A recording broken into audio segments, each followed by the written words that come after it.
ഐപാഡ്സിൽ split screen view എങ്ങനെ use ചെയ്യണമെന്ന് നമുക്ക് എല്ലാവർക്കും അറിയാം. അതായത് ഇപ്പോൾ ഒരു ആപ്പ് ഓപ്പൺ ആക്കുക, എന്നിട്ട് മുകളിൽ വന്നിട്ട് ഈ ഒരു 3 ഡോട്ടിൽ പ്രസ് ചെയ്ത് കഴിഞ്ഞാൽ സ്പ്ലിറ്റ് വ്യൂ എന്ന് പറഞ്ഞ ഓപ്ഷൻ ഉണ്ട്. അത് സെലക്ട് ചെയ്ത് കഴിഞ്ഞാൽ അത് നമുക്ക് സൈഡിലേക്ക് മാറുന്നതായിരിക്കും. രണ്ടാമതൊരു ആപ്പ് കൊണ്ട് നമുക്ക് ഇവിടെ ഓപ്പൺ ആക്കി കഴിഞ്ഞാൽ നമുക്ക് രണ്ട് രീതിയിലും ഈ ഒരു ആപ്പ് നമുക്കിവിടെ യൂസ് ചെയ്യാൻ പറ്റുന്നതാണ്.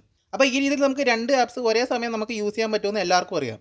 പക്ഷേ ഇതിലും കുറച്ചുകൂടി ബെറ്റർ ആയിട്ട് ഇപ്പോൾ നിങ്ങളൊരു ക്രിയേറ്റർ ആണെങ്കിൽ നിങ്ങൾക്ക് ഒന്നിൽ കൂടുതൽ ആപ്സ്, ഇപ്പോൾ ഒരു വീഡിയോ എഡിറ്റിംഗ് ആപ്പും പിന്നെ നമുക്ക് നോട്ട്സ് റെഫർ ചെയ്യാൻ വേണ്ടി വേറെ ഒരു ആപ്പൊക്കെ നമുക്ക് ഒരേ സമയം നമുക്ക് യൂസ് ചെയ്യേണ്ട ആവശ്യം വരുന്നതായിരിക്കും. അപ്പോൾ നമുക്ക് രണ്ട് ആപ്പ് മാത്രം യൂസ് ചെയ്താൽ പോരാ, നമുക്ക് അതിൽ കൂടുതൽ ആപ്സ് നമുക്ക് യൂസ് ചെയ്യേണ്ട ഒരു അവസ്ഥ വരാറുണ്ട്.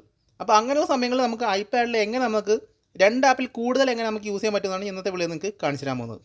അപ്പോൾ നമ്മൾ ഒന്നിൽ കൂടുതൽ ആപ്സ് യൂസ് ചെയ്യാൻ വേണ്ടി നമ്മൾ യൂസ് ചെയ്യാൻ പോകുന്ന ഫീച്ചർ എന്ന് പറയുന്നത് സ്റ്റേജ് മാനേജർ എന്ന് പറയുന്നൊരു ഫീച്ചറാണ്. അപ്പോൾ നമുക്ക് കറൻറ്റ്ലി അവൈലബിൾ ആയിട്ടുള്ള ഐപാഡ്സിൻ്റെ ലിസ്റ്റ് നിങ്ങൾക്ക് ഇവിടെ സ്ക്രീനിൽ കാണാൻ പറ്റും. ഈ ഒരു ഐപാഡ്സിലെല്ലാം നമുക്ക് ഈ രീതിയിൽ സ്റ്റേജ് മാനേജർ നമുക്ക് യൂസ് ചെയ്യാൻ പറ്റുന്നതാണ്. അപ്പോൾ സ്റ്റേജ് മാനേജർ എങ്ങനെ നമ്മുടെ ഐപാഡിൽ ഇനേബിൾ ചെയ്യാൻ പറ്റുമെന്ന് ഞാൻ ജസ്റ്റ് ഒന്ന് കാണിച്ചു തരാം.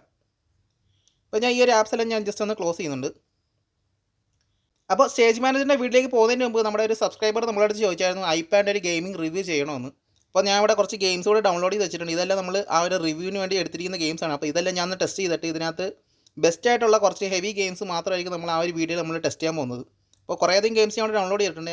എൻ്റെ ഏകദേശം എല്ലാ ഡിവൈസിലും ഞാൻ യൂസ് ചെയ്യുന്ന ഗെയിംസാണ്. അപ്പോൾ ഇതിൻ്റെയൊക്കെ പെർഫോമൻസ് എങ്ങനെ നമ്മുടെ ഐപാഡിൽ ഉണ്ടെന്ന് മാത്രം നോക്കിയിട്ട് ഞാൻ ഒരു വീഡിയോ ഉടനെ തന്നെ ചെയ്യുന്നതായിരിക്കും. അപ്പോൾ ഗെയിമിംഗ് റിവ്യൂ കാണാനായിട്ട് നമ്മുടെ ചാനലിൽ നിങ്ങൾ ആ ഒരു നോട്ടിഫിക്കേഷൻ ഇനേബിൾ ചെയ്ത് വെച്ചാൽ ഞാൻ അപ്ലോഡ് ചെയ്യുന്ന സമയത്ത് തന്നെ നിങ്ങൾക്ക് നോട്ടിഫിക്കേഷൻ ആയിട്ട് ലഭിക്കുന്നതായിരിക്കും. അപ്പോൾ ആ ഒരു വീഡിയോ മിസ് ചെയ്യാതെ കാണുക. അപ്പോൾ നമ്മുടെ ഐപാഡിൽ സ്റ്റേജ് മാനേജർ ഇനേബിൾ ചെയ്യാനായിട്ട് ജസ്റ്റ് ഇങ്ങനെ കൺട്രോൾ സെൻറ്റർ എടുക്കുക.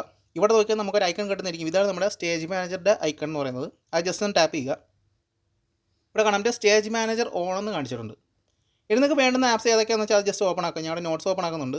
ഇവിടെ കണ്ട് നമുക്ക് ഇവിടെ ഒരു ഐക്കൺ വന്നിട്ടുണ്ട്. ഈ ഒരു ഐക്കൺ യൂസ് ചെയ്ത് നമുക്ക് ഈ ഒരു ടാബിൻ്റെ നമുക്ക് സൈസ് ഒക്കെ നമുക്ക് റീസൈസ് ചെയ്ത് യൂസ് ചെയ്യാൻ പറ്റുന്നതാണ്. അടുത്തായിട്ട് നിങ്ങൾക്ക് വേറൊരു ആപ്പ് കൂടെ ഓപ്പൺ ആക്കാം. ഞാൻ ജസ്റ്റ് ഫോട്ടോസ് ഓപ്പൺ ആക്കുന്നുണ്ട്. ഫോട്ടോസ് ഓപ്പൺ ആക്കി ഉടനെ ഇവിടെ കണ്ട് നമ്മുടെ ഈ ഒരു നോട്ട്സിൻ്റെ ഐക്കൺ നമുക്ക് ഈ ഒരു സൈഡിലേക്ക് മാറി നമുക്ക് കാണാൻ പറ്റും. ഇതിൽ ടാപ്പ് ചെയ്ത് കഴിഞ്ഞാൽ നമുക്ക് ആ ഒരു നോട്ടായിട്ട് ഇങ്ങനെ ചേഞ്ച് ആവുന്ന നമുക്ക് കാണാൻ പറ്റുന്നതാണ്. അപ്പോൾ ഈ രീതിയിൽ നമുക്ക് ഇത് സ്വിച്ച് ചെയ്ത് നമുക്ക് യൂസ് ചെയ്യാൻ പറ്റുന്നതാണ്. ഇപ്പോൾ നമുക്ക് രണ്ട് ആപ്പാണ് ഇവിടെ വന്നിട്ടുള്ളത്. അപ്പോൾ നിങ്ങൾക്ക് അതിൽ കൂടുതൽ ആപ്സ് വേണമെങ്കിൽ ഞാൻ ജസ്റ്റ് മ്യൂസിക് ഒന്ന് ഓപ്പൺ ആക്കുന്നുണ്ട്. മ്യൂസിക് ഓപ്പൺ ആക്കുന്നുണ്ട് കണ്ട് നമ്മുടെ നോട്ടും ഫോട്ടോസും ഇവിടെ പോയിട്ട് നമ്മുടെ മ്യൂസിക്കാണ് ഇപ്പോൾ ഇവിടെ ആക്റ്റീവ് ആയി നിൽക്കുന്നത്. അപ്പോൾ എനിക്ക് മ്യൂസിക് ഇവിടെ വേണ്ടുന്ന സൈസിൽ എനിക്ക് റീസൈസ് ചെയ്ത് യൂസ് ചെയ്യാൻ പറ്റുന്നതാണ്. ഇപ്പോൾ ഇവിടെ നമുക്ക് ഒരേ സമയം 3 ആപ്പ് നമ്മൾ റൺ ചെയ്യുന്നുണ്ട്. അപ്പോൾ എനിക്കിപ്പോൾ അടുത്തായിട്ട് ചെയ്യേണ്ടത് എൻ്റെ ഒരു ക്രിയേറ്റിവിറ്റി യൂസിന് വേണ്ടി എനിക്ക് എൻ്റെ ഒരു ഫോട്ടോ എഡിറ്റിംഗ് സോഫ്റ്റ്വെയർ എനിക്ക് ഇപ്പം യൂസ് ചെയ്യണം. അതിൻ്റെ ഒപ്പം തന്നെ എനിക്ക് ഒരു റെഫറൻസ് ആയിട്ട് എൻ്റെ ഫോട്ടോ ഇമേജും എനിക്ക് യൂസ് ചെയ്യണം.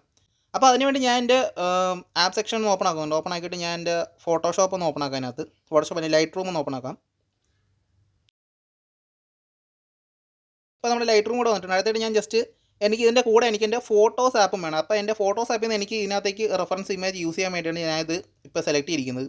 ഇപ്പോൾ ഞാൻ എൻ്റെ ഫോട്ടോസ് ആപ്പ് ഇവിടെ സൈഡിൽ നിൽക്കുന്നതാണ്. ജസ്റ്റ് ഫോട്ടോസ് ആപ്പിൽ ഇങ്ങനെ വന്നിട്ട് ഇങ്ങോട്ട് സൈഡ് ചെയ്ത് കഴിഞ്ഞാൽ നമുക്കിവിടെ കണ്ടു നമ്മുടെ ഫോട്ടോസ് ആപ്പും ഇതിൻ്റെ കൂടെ വന്നിട്ടുണ്ട്. ഇത് രണ്ടും ഇപ്പോൾ ഒരു ഗ്രൂപ്പായിട്ടുണ്ട്.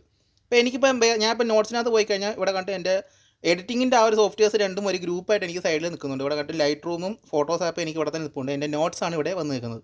ഇപ്പോൾ എനിക്ക് നോട്ട് എന്തെങ്കിലും എൻ്റർ ചെയ്യണം. ആ സമയത്ത് എനിക്ക് കുറച്ച് മ്യൂസിക് കേൾക്കണമെങ്കിൽ എനിക്ക് എൻ്റെ മ്യൂസിക് ആപ്പും നോട്ടുമായിട്ട് എനിക്കൊരു ഗ്രൂപ്പ് ആക്കാം. അപ്പോൾ എനിക്ക് ഒരേ സമയം നമുക്ക് ആ രീതിയിൽ നമുക്ക് സ്വിച്ച് ചെയ്ത് യൂസ് ചെയ്യാൻ പറ്റുന്നത്. ഇപ്പോൾ ഞാൻ ജസ്റ്റ് എൻ്റെ മ്യൂസിക്കിനകത്ത് പ്രസ് ചെയ്ത് ഞാൻ ജസ്റ്റ് ഇങ്ങോട്ട് നയിക്കഴിഞ്ഞാൽ എൻ്റെ മ്യൂസിക്കും നോട്ട്സും ഒരു ഗ്രൂപ്പാന്ന് കാണാൻ പറ്റും. എനിക്കിവിടെ ആവശ്യമുള്ള ഇപ്പോൾ നോട്ട്സാണ് എനിക്ക് കുറച്ച് കൂടുതലായിട്ട് കാണണമെങ്കിൽ എനിക്ക് നോട്ട്സ് കുറച്ചുകൂടെ വലുതാക്കിയിട്ട് എനിക്ക് നോട്ട് മാത്രമായിട്ട് എനിക്കിവിടെ യൂസ് ചെയ്യാൻ പറ്റുന്നതാണ്. ഇപ്പോൾ നോട്ടിൻ്റെ സൈസ് എനിക്കിവിടെ ഈ രീതിയിൽ നമുക്ക് കൂട്ടാൻ പറ്റുന്നതാണ്. നമ്മുടെ മ്യൂസിക് ഇവിടെ ചെറുതാണെന്ന് കാണാൻ പറ്റും. ഇനി എനിക്ക് വേറൊരു ആപ്പ് എനിക്ക് യൂസ് ചെയ്യണമെങ്കിൽ ഞാൻ ജസ്റ്റ് ഇങ്ങനെ ആക്കി കഴിഞ്ഞാൽ നമ്മുടെ മറ്റേ ടാപ്പ് കൂടെ നമുക്ക് കിട്ടുന്നതായിരിക്കും. അത് സെലക്ട് ചെയ്ത് കഴിഞ്ഞാൽ ആ രണ്ട് ആപ്പും നമുക്കിവിടെ ഓപ്പൺ ആയിട്ട് വരുന്നതായിരിക്കും. മറ്റേ രണ്ടും നമുക്കിവിടെ മിനിമൈസ് ആയിട്ട് നിൽക്കുന്നത് കാണാൻ പറ്റും. അപ്പോൾ ഈ രീതിയിൽ നമുക്ക് എത്ര ആപ്സ് വേണമെങ്കിലും നമുക്ക് ഇതിനകത്ത് യൂസ് ചെയ്യാൻ പറ്റുന്നതാണ്. അപ്പോൾ നമുക്ക് എല്ലാം സൈഡിൽ വന്ന് നിൽക്കുന്നത്. ഞാൻ ജസ്റ്റ് സഫാരി ഒന്ന് ഓപ്പൺ ആക്കാം. ഇപ്പോൾ സഫാരി ഓപ്പൺ ആയതുകൊണ്ട് നമുക്ക് വലിയ ടാബിൽ സഫാരി തന്നെ വന്നിട്ടുണ്ട്. അടുത്ത നമുക്ക് സഫാരിയുടെ കൂടെ വേറെ ഇപ്പോൾ ഞാൻ കലണ്ടർ ഒന്ന് ഓപ്പൺ ആക്കുന്നുണ്ട്. കലണ്ടർ ഓപ്പൺ ആക്കുന്നുണ്ട്. കലണ്ടർ കൂടെ വന്ന് നിൽപ്പുണ്ട്. സഫാരി താഴെ പോയിട്ടുണ്ട്. എനിക്ക് സഫാരിയും കലണ്ടറും ഒരുമിച്ച് യൂസ് ചെയ്യണമെങ്കിൽ ജസ്റ്റ് സഫാരി എങ്ങനെ കൊണ്ടുവരുവാണെങ്കിൽ സഫാരിയും കലണ്ടറും ഒരു ഗ്രൂപ്പ് ആവുന്നതായിരിക്കും. ഇപ്പോൾ എനിക്ക് പെട്ടെന്ന് തിരിച്ചെൻ്റെ ഫോട്ടോ എഡിറ്റിംഗ് സോഫ്റ്റ്വെയറിനകത്തോട്ട് പോകുന്നെങ്കിൽ അത് ഞാൻ സെലക്ട് ചെയ്ത് കഴിഞ്ഞാൽ സഫാരിയും കലണ്ടർ നമുക്ക് ഇവിടെ സൈഡിൽ മാറി നിൽക്കുന്നതായിരിക്കും. അപ്പോൾ ഈ രീതിയിൽ നമുക്ക് എത്ര സോഫ്റ്റ്വെയർ വേണമെങ്കിലും നമുക്ക് ഗ്രൂപ്പ് ചെയ്തിട്ട് ഒരേ സമയം നമുക്ക് യൂസ് ചെയ്യാൻ പറ്റുന്നതാണ്. നമുക്ക് ഇതിൽ നിന്ന് രണ്ടുള്ള റെഫറൻസ് ഇമേജ് നമുക്ക് ഇങ്ങനെ നമുക്ക് യൂസ് ചെയ്യാൻ പറ്റുന്നതാണ്. അപ്പോൾ ഈ രീതിയിൽ നിങ്ങൾക്ക് എത്ര വലിയ സോഫ്റ്റ്വെയർസ് നമുക്ക് ഐപാഡിൽ നമുക്ക് ഈ രീതിയിൽ മൾട്ടി ടാസ്ക് ചെയ്ത് നമുക്ക് യൂസ് ചെയ്യാൻ പറ്റുന്നതാണ്. അപ്പോൾ എല്ലാവരും ജസ്റ്റ് ഒന്ന് ട്രൈ ചെയ്ത് നോക്കുക. വീഡിയോ ഉപകാരപ്പെട്ട ലൈക്ക് ചെയ്യുക. അപ്പോൾ തന്നെ കൂട്ടുകാരിലേക്ക് ജസ്റ്റ് ഒന്ന് ഷെയർ കൂടെ ചെയ്യുക. അടുത്ത വീഡിയോ കാണുന്നതായിരിക്കും. See you.